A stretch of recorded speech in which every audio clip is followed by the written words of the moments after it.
Olá pessoal, tudo bem? Sejam todos muito bem-vindos e muito bem-vindas a mais um Revisando com Questões, conteúdo semanal da JJ Mentoria, em que a gente pega um tema da medicina, um tema de grande importância para as provas de residência médica, e nós revisamos esse assunto através de 4 questões antigas representativas sobre o tema, questões que cobrem conteúdos fundamentais, conteúdos que você vai precisar saber para acertar questões também na sua prova de residência médica.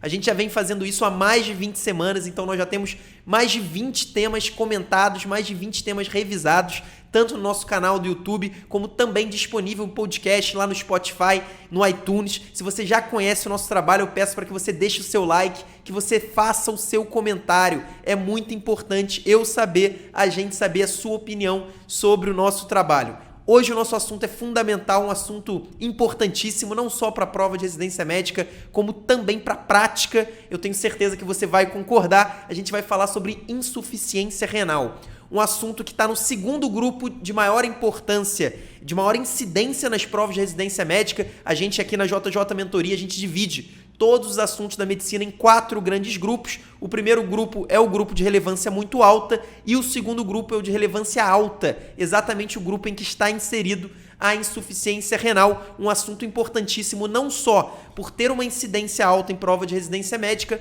mas principalmente por ser um assunto base para você acertar questões em diversos tópicos, em diversos temas. Então não tem como você ter um grande desempenho, por exemplo, nas síndromes glomerulares, que é o assunto mais importante de toda a clínica médica, se você não tiver uma base sólida na insuficiência renal. Então é um tópico muito importante e, além disso, as pessoas costumam ter dificuldades em vários assuntos sobre insuficiência renal. Obviamente, a insuficiência renal é um tema muito amplo, envolve tanto a insuficiência renal aguda, a lesão renal aguda, quanto a doença renal crônica, mas hoje, nesse vídeo, a gente vai abordar 4 tópicos, 4 abordagens muito usadas pelas bancas de residência médica e que as pessoas normalmente têm dificuldade. Então vamos começar. Começando por essa questão, a questão da Unicamp, vamos dar uma olhada no enunciado. Um homem, 69 anos, submetido à cirurgia de urgência para correção de aneurisma roto de aorta abdominal.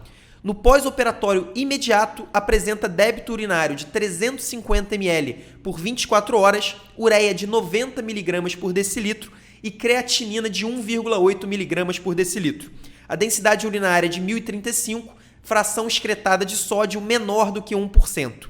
O tratamento é... Então, antes da gente entrar nas opções, depois eu vou dar uma olhada e vou ler para vocês as opções. O primeiro ponto aqui é a gente identificar um quadro de insuficiência renal aguda. Como a gente faz o diagnóstico de uma lesão renal aguda? Esse é um tópico importantíssimo. Existem alguns critérios que a gente pode usar, mas o mais famoso é o critério que a gente vai diagnosticar uma lesão renal aguda quando ocorre um aumento de pelo menos 0,3 mg por decilitro ou de 50% do valor basal da creatinina do paciente. Então imagina que um paciente tem uma creatinina basal de 1 mg por decilitro e dentro do período de 48 horas, esqueci de falar desse tempo, um período de 48 horas, ele tem um acréscimo de 0,4 na creatinina. Então ele vai de 1 para 1,4. Nesse caso, já é considerada uma lesão renal aguda. Então esse é o diagnóstico ali sindrômico da lesão renal aguda, um diagnóstico que a gente faz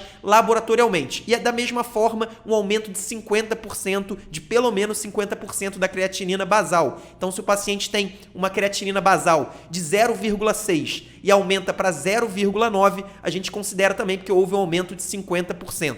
Então, essa é a lesão renal aguda. O outro critério é relacionado à diurese. E aí, se o paciente mantém uma diurese de, no máximo, na verdade, uma diurese menor do que 0,5 ml por quilo por hora durante pelo menos 6 horas, o paciente também é considerado como uma injúria renal aguda, uma lesão renal aguda. Nesse caso, a gente não sabe o peso do paciente, a gente não sabe qual era a creatinina basal desse paciente, mas com certeza nós conseguimos inferir que trata-se de uma lesão renal aguda, não só pelas essas descrições de creatinina de 1,8, associada a uma cirurgia grave, uma cirurgia bem invasiva, que é a correção do aneurisma de aorta abdominal, do aneurisma de aorta abdominal roto, o que muda completamente. Uma coisa é uma cirurgia de correção eletiva, outra coisa completamente diferente é uma cirurgia de urgência para um aneurisma de aorta abdominal roto. Então, olhando esse quadro clínico e até as opções de resposta, a gente já consegue imaginar que houve sim uma lesão renal aguda.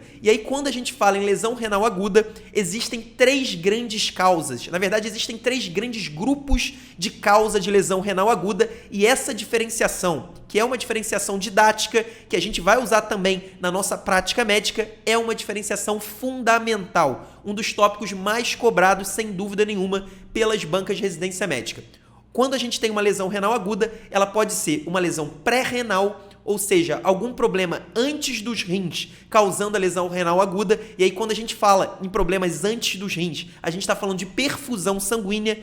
Para o rim funcionar corretamente, ele precisa ter uma perfusão sanguínea adequada. Isso parece óbvio, mas a gente às vezes não pensa nisso. Claro que para a gente ter, para o rim poder filtrar o nosso sangue, tirar todas as toxinas e fazer a sua função, corrigir os distúrbios eletrolíticos, fazer realmente todas as funções renais, obviamente nós precisamos ter um rim bem perfundido. E aí, quando a gente tem algum problema nessa perfusão, por exemplo, uma desidratação grave ou uma hemorragia grave, isso é o que chamamos de lesão pré-renal. Ao mesmo tempo, indo para o extremo oposto, a gente tem as lesões pós-renais. Então, o problema não está na perfusão sanguínea dos órgãos, o problema não está no funcionamento do órgão, mas sim está no canal, ali, naquele trato urinário. Então, a gente tem alguma obstrução do trato urinário que, no início, vai apenas causar realmente uma hidronefrose, né? Aquela dilatação dos rins por conta da obstrução, mas depois também vai afetar a funcionalidade, né? A função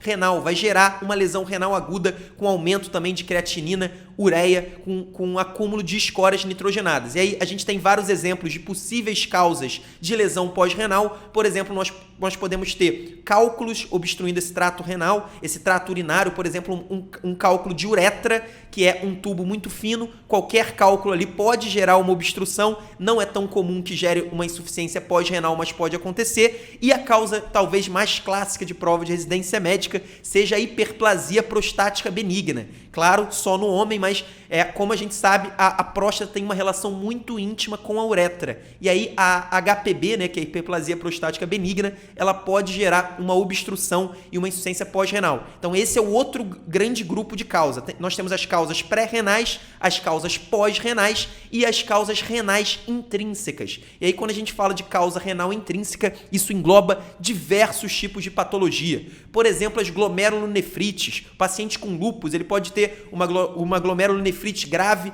é uma das causas de lesão renal intrínseca. Assim como, por exemplo, a nefrite intersticial alérgica. Muitas vezes o paciente que faz uso de penicilina, faz uso de outras medicações, ele pode ter uma agressão causada por uma alergia nos rins. Então esse é outro exemplo de lesão renal intrínseca. E o nosso grande exemplo, e aí isso vai ser importante para essa questão, é a necrose tubular aguda. Então, quando a gente tem um paciente, imagina um paciente desidratado, um paciente, na verdade, com choque hemorrágico. O paciente está tendo um sangramento, ele vai ter uma agressão pré-renal nos rins. Então, ele vai ter uma má perfusão renal e isso vai causar uma lesão renal aguda, vai causar um aumento de creatinina. Só que se essa lesão pré-renal, se essa dificuldade de perfusão dos rins não for resolvida rapidamente, além da má perfusão, a gente vai começar a ter necrose das células dos túbulos renais. Então, nos túbulos renais nós temos células e se o rim não for perfundido por muito tempo,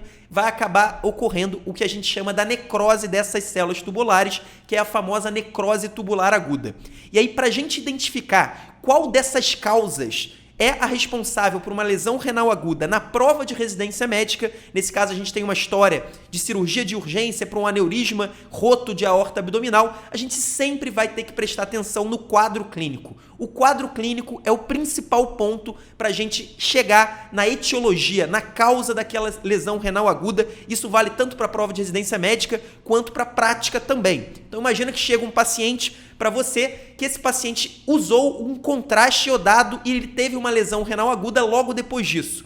Muito provavelmente a causa vai ser exatamente o contraste. A gente sabe que o contraste ele pode causar uma insuficiência renal, que inclusive é causada por uma vasoconstrição intensa na arteríola aferente. Você não precisa memorizar isso agora, não é a ideia, mas o mais importante é que você entenda que para você chegar na causa da insuficiência renal aguda, você precisa prestar atenção no quadro clínico. O quadro clínico que vai te dizer se o paciente está desidratado, você vai pensar numa lesão pré-renal, se o paciente usou alguma medicação que pode afetar os rins, nesse caso você vai pensar na lesão renal intrínseca, ou se esse paciente tem sinais e sintomas de prostatismo, né, de uma hiperplasia prostática benigna, se esse paciente tem alguma história compatível com alguma causa de insuficiência renal aguda. Então esse é o ponto mais importante para você chegar na causa. E por que eu estou falando disso? Porque, infelizmente, principalmente no diagnóstico diferencial de duas condições, normalmente a clínica não vai ser suficiente para a gente chegar na hipótese diagnóstica mais provável, e é exatamente isso que está sendo cobrado nessa questão. E essas duas causas que eu estou falando são exatamente a lesão pré-renal por uma má perfusão dos rins, então, por exemplo, um paciente com uma hemorragia, por exemplo, um paciente desidratado, ou, por exemplo, o paciente no pós-operatório de uma cirurgia gravíssima, de uma cirurgia de uma rotura de aneurisma de aorta abdominal. Em casos como esse, é esperado que o paciente perca muito sangue, tanto sangue antes da cirurgia, como sangue durante a cirurgia, inclusive como a gente vai mexer ali na aorta abdominal, a gente pode piorar ainda mais a situação durante o procedimento. Então, é um paciente com um grande risco, um risco altíssimo de uma má perfusão renal. Então esse paciente ele tem um quadro compatível com uma lesão pré-renal. Só que o grande problema é que a gente não sabe se esse paciente tem apenas uma lesão pré-renal ou se ele já evoluiu para necrose tubular aguda. Somente com os dados clínicos é muito complicado a gente chegar nesse diagnóstico, a gente chegar nessa decisão. Será que esse paciente teve só uma lesão pré-renal ou será que esse paciente já fez uma necrose tubular aguda? Essa é a grande dúvida que a gente não vai conseguir, na maioria das vezes, responder apenas com os dados clínicos, e por isso a gente vai usar os exames laboratoriais. Vocês viram que a banca fez questão de dizer a densidade urinária e a fração excretada de sódio menor do que 1%. Então, esse é o CCQ mais importante, talvez, de todo o vídeo, que é exatamente o diagnóstico diferencial entre a lesão pré-renal e a necrose tubular aguda, de acordo com alguns exames laboratoriais. Começando exatamente, talvez, pelo mais importante, que é a fração excretada de sódio. Nesse caso, a banca falou que é menor do que 1%, e o outro lado seria se ela falasse que é maior do que 1%. Então, antes da gente decorar, vamos tentar pensar na fisiopatologia. Um paciente com uma má perfusão renal, então o rim está funcionando perfeitamente. O único problema é que o sangue não está chegando lá. Qual que vai ser o mecanismo que o próprio rim vai fazer para compensar essa má perfusão? O rim vai tentar exatamente reabsorver o máximo de água e sódio que ele puder. Então, os rins não vão querer, tudo que o rim não quer no momento de má perfusão é excretar excesso de sódio ou excesso de água. Então, exatamente a fração excretada de sódio vai estar baixa, vai estar menor do que 1%. Esse é um ponto importantíssimo. Se você entender, se você compreender essa fisiopatologia do feedback negativo, que é exatamente o feedback negativo dos rins, respondendo a uma hipovolemia, você não vai precisar decorar, você vai aprender que a fração excretada de sódio é menor do que 1% na lesão pré-renal e é maior do que 1% na lesão intrínseca. Porque na lesão renal intrínseca, o rim pode até querer reabsorver o sódio, só que existe ali uma lesão, existe uma necrose de células tubulares e muitas vezes o rim não vai conseguir fazer o que deveria. Então, a fração excretada de sódio menor do que 1% é característica da lesão pré-renal, enquanto a fração excretada maior do que 1% é característico da NTA, da necrose tubular aguda. Se a gente continuar, o sódio urinário é outro parâmetro importante e segue exatamente a mesma lógica. Se o rim tem como objetivo, na lesão pré-renal, reabsorver o máximo possível de sódio, é esperado que a concentração de sódio caia na lesão pré-renal, seja uma concentração de sódio menor do que 20 mEq por litro. Então isso é importantíssimo. Sódio urinário na pré-renal menor do que 20 mEq por litro. Na lesão renal intrínseca, como o rim não consegue reabsorver sódio como deveria, a gente tem uma concentração de sódio na urina maior do que 40 mEq por litro. Então esse é outro parâmetro muito utilizado pelas bancas. E aí o outro parâmetro, a osmolaridade sérica e também a densidade urinária. Na verdade, a osmolaridade urinária, assim como a densidade urinária. Eu acabei de falar que a gente reabsorve muito sódio. Muita gente vai achar isso na lesão pré-renal. Muita gente vai imaginar, se está reabsorvendo muito sódio, vai cair a osmolaridade e vai cair a densidade urinária na lesão pré-renal. Só que é exatamente o contrário que acontece. Porque vocês não lembram, mas eu falei que além do sódio, na lesão pré-renal, a gente também quer absorver o máximo possível de água. A gente está com uma hipovolemia, a gente está com uma má perfusão e tudo que a gente não quer é excretar muita água. Então, além do sódio, a gente vai ter uma grande reabsorção de água e por isso os outros solutos, tirando o sódio, que vão garantir tanto uma osmolaridade como uma densidade urinárias muito altas na lesão pré-renal. Então, o paciente com uma lesão pré-renal, ele vai ter uma urina muito concentrada, tanto com uma densidade alta quanto com uma osmolaridade alta, exatamente o oposto da necrose tubular aguda. Então, importantíssimo também você entender esse processo. A gente vai ter uma osmolaridade muito alta, uma densidade muito alta na lesão pré-renal, porque o nosso organismo está reabsorvendo o máximo possível de água.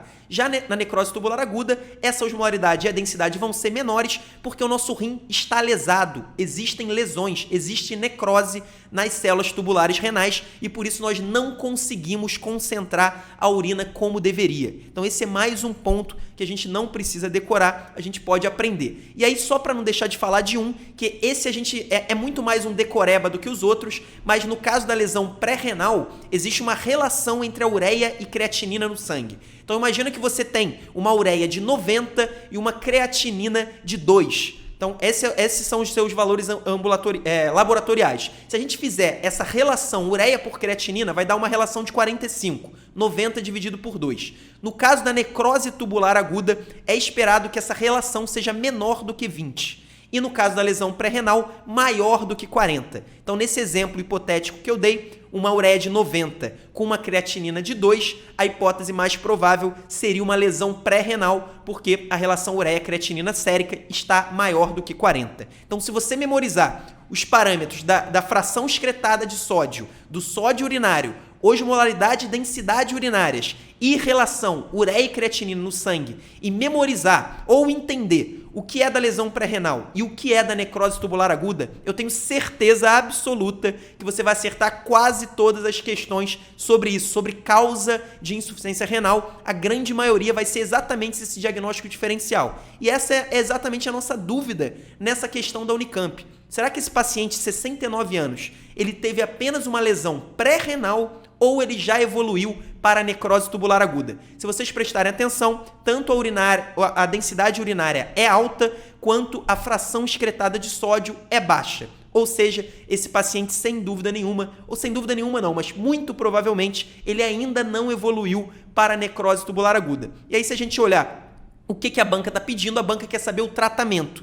E aí na letra A a gente tem reposição volêmica, na letra B, dobutamina, na letra C, terapia de substituição renal e na letra D, a furosemida intravenosa. Obviamente, se o problema é um problema de perfusão renal, se é um problema de hipovolemia, de hemorragia, o nosso tratamento vai ser a reposição volêmica na letra A. Se a gente não soubesse que é uma lesão pré-renal e não uma necrose tubular aguda, a gente poderia ficar na dúvida, porque no caso da necrose tubular aguda, não vai adiantar muita coisa a gente fazer a reposição volêmica, porque já ocorreu a necrose. E aí a gente teria que optar entre a letra C e a letra D, depois a gente vai abordar um pouco melhor isso. A furosemida é um tratamento bem polêmico na insuficiência renal aguda, a gente só vai usar realmente para o manejo da hipervolemia em pacientes que respondam à furosemida, nem sempre o paciente com insuficiência renal vai responder à furosemida, e a terapia de substituição renal seria uma opção. Nesse caso, não me parece, por enquanto pelo menos, uma lesão renal aguda grave o suficiente para a gente indicar uma terapia de substituição renal. De qualquer forma, como o quadro é apenas da lesão pré-renal, não há a menor sombra de dúvidas, a conduta vai ser a reposição volêmica. Agora, continuando para essa questão da SES de Pernambuco, uma questão boa, vamos dar uma olhada no enunciado. Um paciente de 70 anos, renal crônico em tratamento conservador, entre parênteses, última creatinina de 4,8, foi submetido à cirurgia de urgência devido a diverticulite perfurada. Então, mais uma cirurgia de urgência. No segundo dia de pós-operatório, desenvolveu oligúria e queixas de fraqueza muscular, embora estivesse com níveis pressóricos estáveis e sem sinais de infecção. Exames laboratoriais mostraram creatinina de 6,7 e potássio 7,5. O eletrocardiograma mostrava ondas T simétricas e apiculadas com intervalo QRS discretamente alargado. Foram administrados de imediato gluconato de cálcio e solução de glicose e insulina.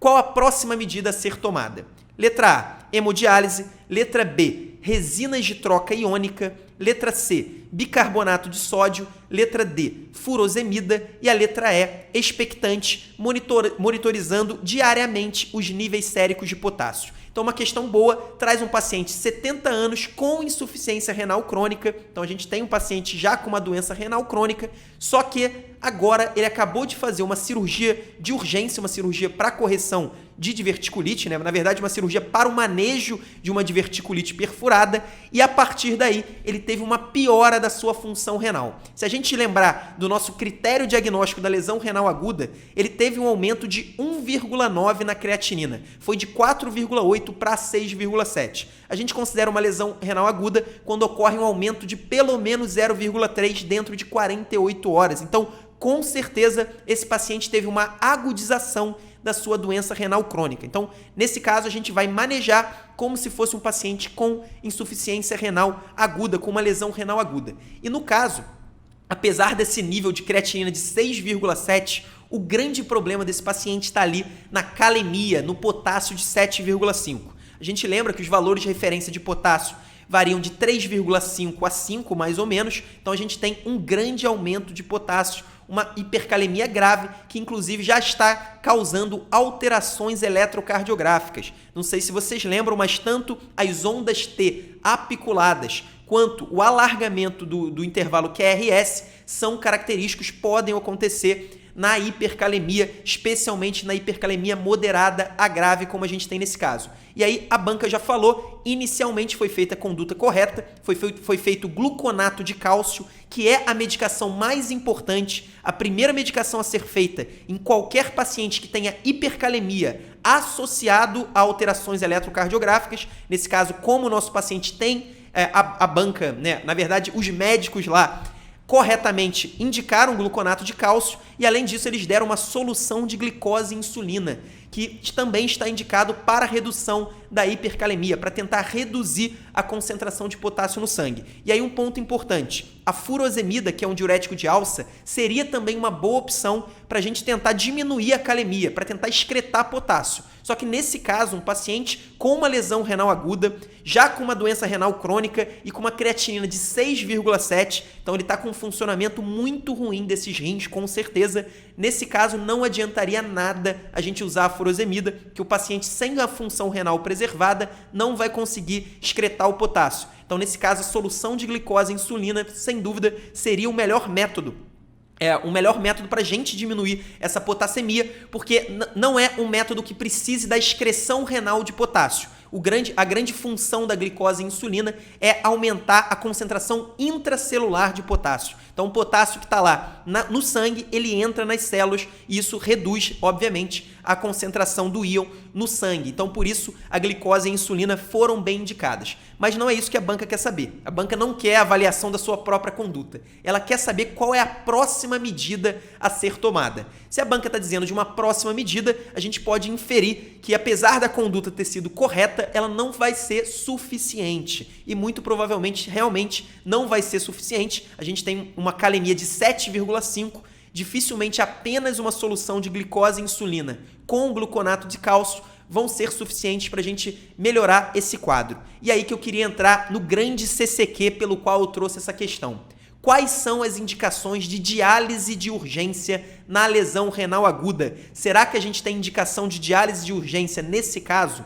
A primeira indicação são as intoxicações. Então, existem algumas intoxicações em que está indicado, quando o paciente tem uma lesão renal aguda grave relacionada a essas intoxicações, que a gente faça a diálise de urgência. E aí, quais seriam essas indicações? As principais substâncias são o metanol, o etileno glicol, os salicilatos e os barbitúricos. Então, esses são 4 exemplos de substâncias que a gente pode ter intoxicação associado à insuficiência renal aguda e que está indicado a gente fazer a diálise de urgência. Então, esse é o primeiro critério, essa é a primeira indicação.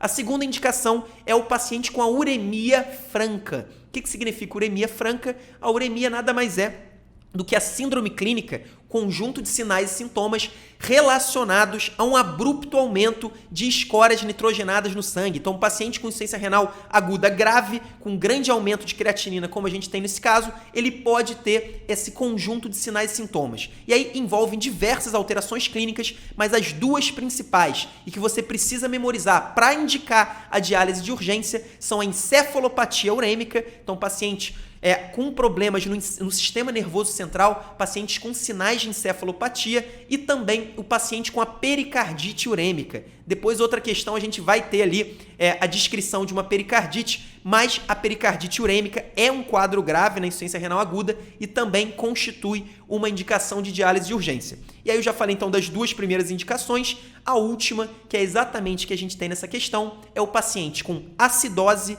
hipervolemia ou hipercalemia graves e refratários. Então, paciente com hipervolemia, acidose, ou isso aí que a gente tem, uma hipercalemia, um grande aumento da concentração de potássio. Quando essas alterações são graves e refratárias, a gente tem exatamente a indicação da diálise. Nesse caso, com certeza a hipercalemia é grave, não só pelo valor de 7,5, mas também pelas alterações eletrocardiográficas, e refratário a gente pode primeiro inferir pelo grau de hipercalemia, por ser uma hipercalemia considerável, acima de 50% do valor de referência, e também, nesse caso, a banca já está pedindo qual é a próxima medida. Quando ela pede a próxima medida, a gente já entendeu que a medida atual não foi suficiente. Então, nesse caso, para mim, existe sim uma hipercalemia grave e refratária, e por isso a melhor conduta é a letra A hemodiálise. Então, uma questão interessante, uma questão muito importante, principalmente para a gente relembrar, para a gente solidificar quais são as indicações de diálise de urgência na insuficiência renal aguda. Nesse caso, a indicação que justifica a diálise é exatamente uma hipercalemia grave e refratária. Agora, continuando para a nossa terceira questão, uma questão do PSU, o Concurso Unificado de Minas Gerais. Homem de 48 anos com diagnóstico de diabetes mellitus tipo 1 há 26 anos, mal controlado, evoluiu nos últimos anos com elevação progressiva e insidiosa dos níveis de creatinina. Atualmente, o ritmo de filtração glomerular é de 18 ml por minuto e apresenta ultrassonografia que evidencia rins ecogênicos menores que 9 centímetros, entre parênteses diminuídos. Considerando-se a condição atual do paciente e suas repercussões clínicas, assinale a alternativa errada. Letra A. Anticoagulantes devem ser evitados na suspeita de derrame pericárdico, que em geral é hemorrágico. Letra B. Calcificação vascular urêmica envolvendo desordens da homeostase do fósforo e outros mediadores associam-se a maior risco de complicação cardiovascular. Então, antes de ler as duas últimas, vamos primeiro comentar as duas primeiras. Já que a banca está pedindo a opção errada, vamos dar uma olhada nessas duas opções que eu já adianto para você que estão corretas. Primeira, letra A. Anticoagulantes devem ser evitados na suspeita de derrame pericárdico, que em geral é hemorrágico. Esse é um CCQ importante. Muita gente acha que o derrame pericárdico na insuficiência renal crônica ou na insuficiência renal, na doença renal, ele está relacionado somente à inflamação. A gente sabe que a doença renal é uma doença inflamatória, uma doença que realmente gera inflamação no organismo do paciente, mas o principal fator fisiopatológico do derrame pericárdico associado à doença renal é a hemorragia. Então isso é importante, inclusive é um tipo de derrame pericárdico grave, é um tipo de derrame pericárdico que leva muitas vezes ao tamponamento cardíaco. Ele tem um risco muito maior de tamponamento cardíaco do que, por exemplo, uma pericardite viral aguda comum. Então, nesse caso, é um derrame pericárdico mais grave e, inclusive, é indicação de início de diálise. Então, a letra A está correta. Já na letra B, um conceito fundamental falando que a calcificação vascular urêmica envolvendo desordens da homeostase do fósforo e outros mediadores associam-se a maior risco de complicação cardiovascular. O ponto fundamental aqui é que as doenças cardiovasculares são a principal causa de mortalidade no paciente com doença renal crônica. Então isso é um conceito fundamental, é um CCQ sobre o assunto, apesar de todas as complicações que aparentemente são mais relacionadas à doença renal, então, por exemplo, a hipervolemia, diversas outras complicações, a encefalopatia, diversas outras complicações que são mais relacionadas na teoria à doença renal, mas na verdade a maior causa de morte nesses pacientes são as doenças cardiovasculares, assim como na população geral. E aí, no caso da doença renal crônica, as doenças cardiovasculares são muito mais comuns do que na população geral. Então, é uma doença inflamatória, pró-inflamatória, é uma doença que envolve distúrbios da homeostase, do fósforo, do cálcio, e tudo isso parece contribuir para um aumento de risco cardiovascular. Por isso, a principal causa de morte nesse paciente são as doenças cardiovasculares. A letra B também está perfeita. Partindo para a letra C, hipertensão arterial sistêmica é complicação comum e tende a ser progressiva e sal-dependente. É uma opção praticamente autoexplicativa. Realmente a hipertensão arterial é extremamente comum no paciente com doença renal crônica. O paciente que não era hipertenso muito provavelmente vai passar a ser conforme a doença renal for progredindo a partir ali do estágio 3, estágio 4. Inclusive, é importante, nesse caso, a banca falou que o ritmo de filtração glomerular é de 18 ml. Quando a gente tem o ritmo de filtração glomerular de 30 a 15, é o que a gente chama de estágio 4 da doença renal crônica. É o momento em que a gente começa a preparar o paciente para a terapia de substituição renal. E aí, a primeira escolha de terapia de substituição renal, essa é uma pegadinha que as bancas podem usar, não é a hemodiálise, não é a diálise peritoneal, mas sim o transplante renal. Então, cuidado com isso. Nesse momento, entre 30 e 15, a gente vai começar a preparar a TSR, a terapia de substituição renal, e a primeira escolha seria o transplante. A gente sabe que na prática o transplante é muito difícil, então por isso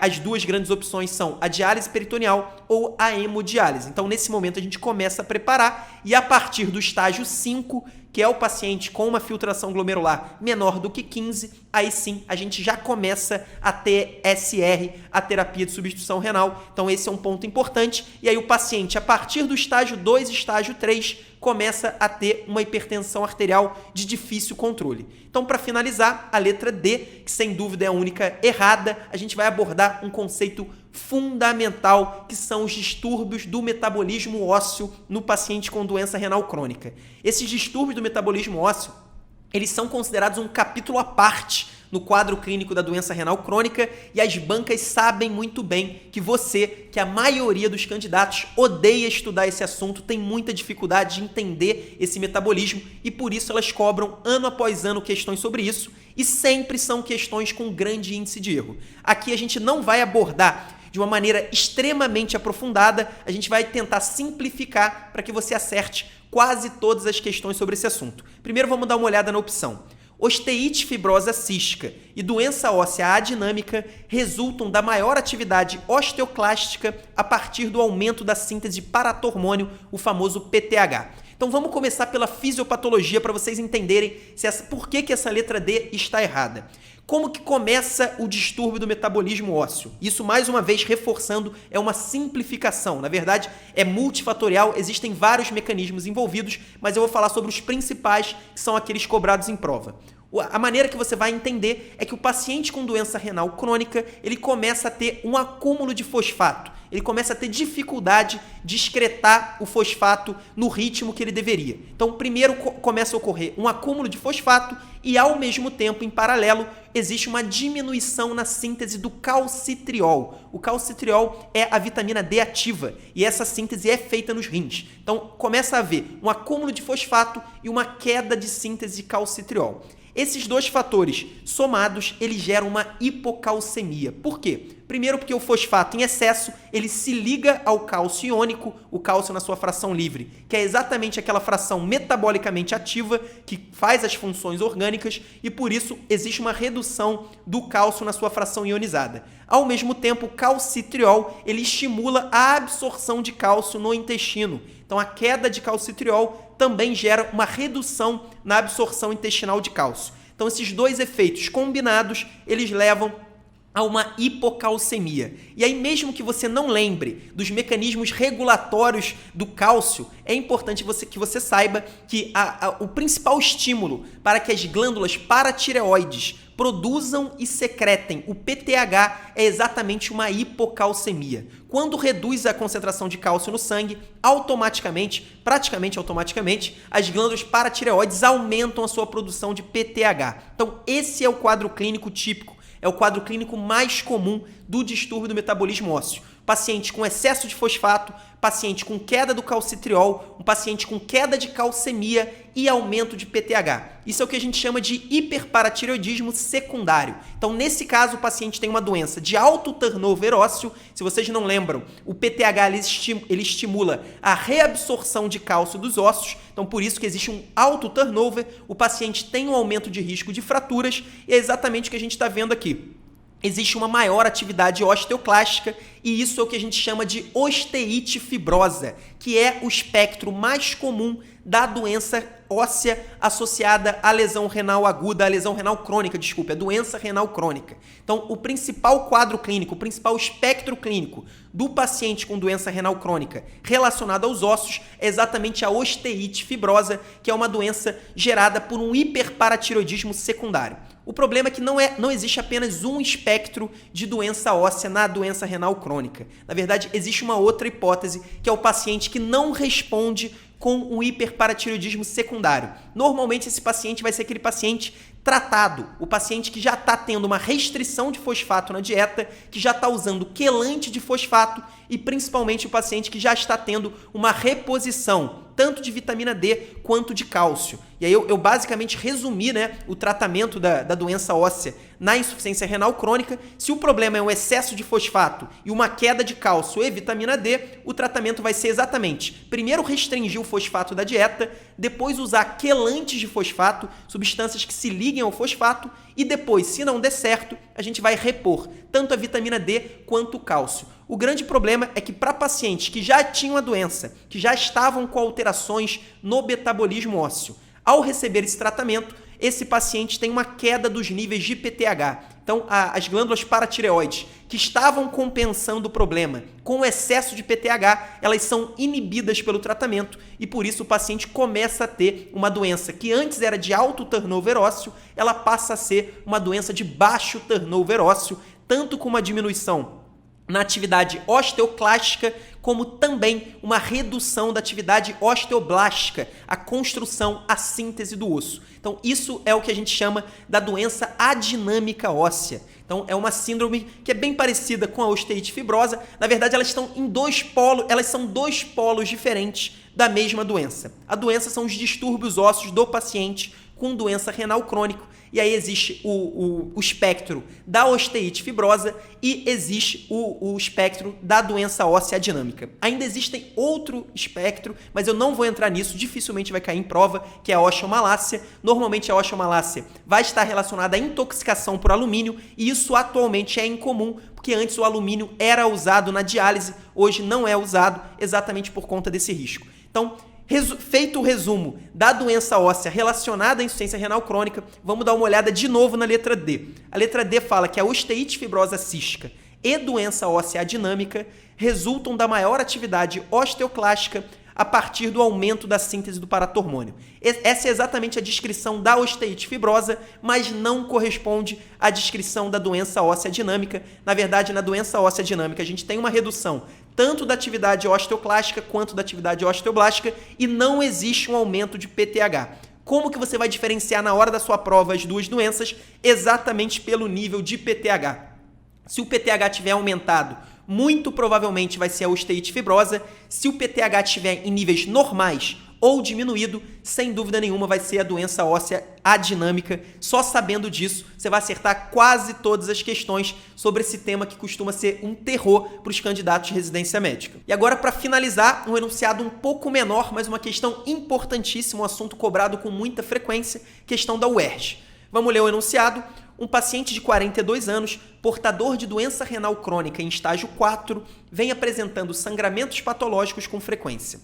O exame mais adequado para documentar que essa discrasia é causada pela disfunção renal é: letra A, TAP, letra B, PTT, letra C, tempo de sangramento e letra D, contagem de plaquetas. Então a gente já até chegou a falar que o paciente com doença renal crônica é um paciente com risco de sangramento muito aumentado, inclusive isso está relacionado à fisiopatologia do derrame pericárdico. Então é um problema grave para o paciente com doença renal crônica e agora a gente precisa entender qual que é a fisiopatologia desse problema. Assim como no caso da doença óssea, né, do distúrbio ósseo do paciente com doença renal crônica, também no distúrbio hemorrágico desses pacientes existem diversas causas, são multifatores que levam ao quadro clínico. Mas agora eu vou abordar o principal deles. O principal deles não é queda de fatores de coagulação, não é acúmulo de toxinas, não é queda na concentração de plaquetas. É, na verdade, a disfunção plaquetária. Então, as plaquetas que deveriam fazer a função do tampão plaquetário na nossa hemostasia primária, elas não fazem ou fazem de uma maneira subótima, uma maneira que não é a ideal. E exatamente isso leva a um aumento do risco de sangramento do paciente com insuficiência renal crônica. Esse é um fator importantíssimo, você precisa memorizar isso. Parece óbvio, parece tranquilo, mas não é intuitivo. Você vai achar que é a toxina, você vai achar que vai diminuir a concentração de plaquetas, que vai ser uma plaquetopenia, mas não é apenas uma disfunção plaquetária. Tudo bem, agora você já entendeu que o distúrbio de sangramento, né, o distúrbio hemorrágico do paciente com insuficiência renal crônica é causado prioritariamente, né, primariamente, pela disfunção plaquetária. Mas, a partir daí, como que eu vou chegar ao gabarito dessa questão? Na verdade, a questão está querendo saber qual é o melhor exame para documentar essa síndrome hemorrágica. Se a gente lembrar a letra A e letra B, que falam do tempo de protrombina, que é o TAP, e do tempo de tromboplastina parcial ativada, que é o PTT, são dois exames que avaliam a nossa hemostasia secundária. Não sei se vocês lembram isso do conteúdo de distúrbios da hemostasia, mas nós temos a hemostasia primária, que é basicamente o tampão plaquetário, e é nesse ponto que as plaquetas têm a sua função mais direta, e nós temos também a nossa hemostasia secundária, que é aquela hemostasia em que atuam os fatores de coagulação, em que realmente a gente forma um trombo mais estável. E o tanto TAP como o PTT, eles avaliam diretamente a nossa hemostasia secundária. Então, se a gente quiser falar, por exemplo, da hemofilia, que é uma doença em que o problema está na nossa hemostasia secundária, a gente vai usar o PTT. A gente vai querer avaliar a via intrínseca da coagulação. Se a gente quiser, por exemplo, avaliar um paciente com intoxicação por varfarin, né, que é o famoso Marevan, um anticoagulante oral, o nosso principal exame vai ser o TAP ou o INR, que são dois exames praticamente idênticos. Então, isso é para avaliar a hemostasia secundária. Agora, se a gente quer avaliar a função plaquetária, a hemostasia primária, a gente tem essas duas grandes opções. A última opção, que é a letra D, fala em contagem de plaqueta. Só que eu acabei de falar que o problema na insuficiência renal crônica não é a concentração de plaqueta, não é se está de 200 mil, 150 mil ou 50 mil. Não é isso que vai gerar o sangramento, ou pelo menos não é isso o fator primordial que gera o sangramento. Então a gente exclui a letra D, porque a letra D não nos diz o que a gente quer saber. E exatamente sobra a letra C, que pode parecer estranho, muita gente não conhece esse exame, que é o tempo de sangramento. O tempo de sangramento nada mais é do que o examinador vai provocar um sangramento padronizado no paciente, um sangramento bem pequeno, normalmente é feito no lobo da orelha, e aí ele vai avaliar o tempo que esse sangue demorou para parar, para estancar o sangramento. Qual é o ΔT desse sangramento? E aí a gente vai estar avaliando basicamente a função plaquetária. Mesmo se o problema for a contagem de plaqueta, isso vai aparecer no tempo de sangramento, e se o problema for a função da plaqueta, uma disfunção plaquetária, também vai aparecer no tempo de sangramento. Por isso, a melhor opção, o melhor exame para a gente avaliar um possível distúrbio hemorrágico no paciente com insuficiência renal crônica é exatamente o tempo de sangramento. E aí uma doença que também tem como fisiopatologia uma disfunção plaquetária, e a gente também vai usar o tempo de sangramento, é a doença de von Willebrand.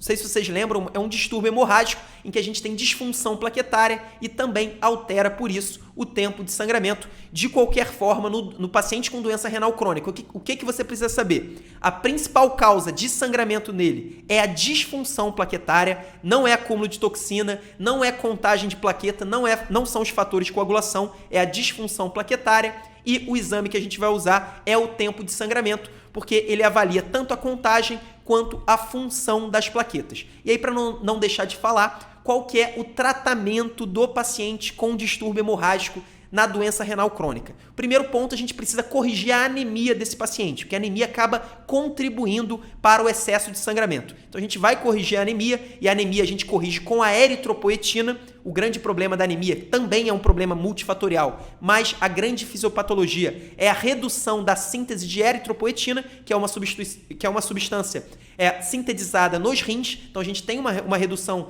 da síntese de eritropoetina, por isso a gente tem que repor a substância. Então a gente vai tratar a anemia e principalmente vai usar o que a gente chama de desmopressina ou DDAVP, que nada mais é do que um análogo do hormônio antidiurético, um análogo de ADH, que pode ser usado tanto por via subcutânea, como por via intravenosa, como por via intranasal, que é a posologia, que é o modo de uso, né, a via de uso mais famosa, a que mais aparece em prova de residência médica, e esse é o tratamento que a gente pode usar, o tratamento não invasivo, que a gente pode usar para o paciente com doença renal crônica e distúrbio hemorrágico. Então, uma questão muito boa para a gente rever esses pontos fundamentais. Tanto a anemia, tanto a anemia quanto o distúrbio do sangramento são os distúrbios da hemostasia, né, os distúrbios hematológicos relacionados ao paciente com doença renal crônica. São dois tipos de distúrbio que as bancas cobram, tanto a fisiopatologia quanto o tratamento. Então é muito importante que você memorize exatamente o que eu acabei de falar. Bom, pessoal, essas foram as 4 questões de hoje sobre insuficiência renal. Claro que esse é um assunto muito amplo, um assunto extenso. Outros tópicos ficaram de fora, mas eu tenho certeza que se você memorizar esses 4 conceitos que nós trouxemos, e aí eu tô falando primeiro do diagnóstico diferencial da lesão pré-renal para necrose tubular aguda, depois para as indicações de diálise de urgência, e aí passando para a doença renal crônica, o distúrbio ósseo do paciente com doença renal crônica, tópico importantíssimo que quase todo mundo erra, e para finalizar, tanto o distúrbio de anemia quanto o distúrbio de sangramento, distúrbio hemorrágico do paciente com insuficiência renal crônica, eu garanto, eu tenho certeza que você vai acertar muitas questões e questões extremamente valiosas que quase ninguém vai acertar. Um abraço, até a próxima semana.